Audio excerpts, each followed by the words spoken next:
Chandler's mother was beaten half to death in a home invasion last week. He was granted compassionate leave. Before he left Saudi Arabia, somebody gave him $250,000. Told him if he took it to an address in Los Angeles, they wouldn't go back and finish the job on his mother. He was an easy target. Only child. Local informant tipped us off. Chandler agreed to work with us. Before he made the drop, somebody took a shot at him.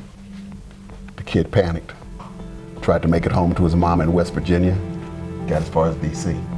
It's not just about a dead Marine. No, we think it's tied to an arms deal case we were working over there. I want you to liaise with him. Pick an agent to go with you. San Diego? No, Los Angeles, OSP. She's still the agent in charge? You got a problem with that? Well, no, but she might. You guys are on the same team.